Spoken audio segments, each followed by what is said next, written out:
বিশ্বাস করেন আমার কাছে মনে হয়েছে আমি নির্বাচনে দাঁড়াইছি। Thank you, love you, love you. অসংখ্য ভালোবাসা আপনাদেরকে। একদম ইকোটিকো সব ছেড়ে দিয়ে একদম ভয়েসটা গ্রহণ করবে।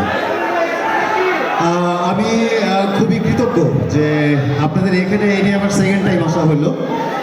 ভালো লাগে যখন আপনাদের এখানে আসতে পারি, আপনাদের সামনে আসি, ভালো লাগে। আমি একটু আমার আপাকে ডাক দেবো। আপু, আমি একটু একটা মিনিট।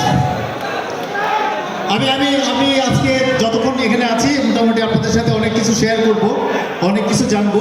আমি সবার আগে একটা ছোট্ট প্রশ্ন আপুকে করতে চাই, দেখে আপু উত্তরটা দিতে পারে কিনা। আশা করি পারবেন, আপনার কোনো কারণ। হ্যাঁ, না না, পচাবো না। আচ্ছা আপু, আপনি একদম এক কথায় বলে দিবেন যে তাজমহল কে বানাইছে? মিস্ত্রি বানাইছে।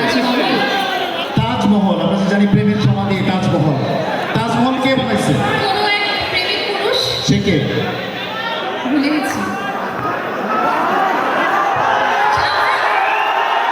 রাজমিস্ত্রি, জানি সম্রাট শাহজাহান, কিন্তু ভাইয়া বোধহয় অন্য কিছু বলতে চাচ্ছে। রাজমিস্ত্রি। হ্যাঁ, এটাই। আপনাদের কোনো কারণে মনে হয় সম্রাট শাহজাহান তার গতি দিয়ে তাজমহল বানাইতে গেছে? তাজমহল বানাইছে শ্রমিকরা, সম্রাট শাহজাহান বানায় নাই। Thank you. এনবয় কে বানাইছে? শামিল ভাইয়ের জন্য। এনবয় কে বানাইছে? মালিকও ছিল। সবার প্রচেষ্টা এনবয় হয়েছে। সবার জন্য একটা জোরে তালি, আপনাদের জন্য তালি, মালিক পক্ষের জন্য তালি।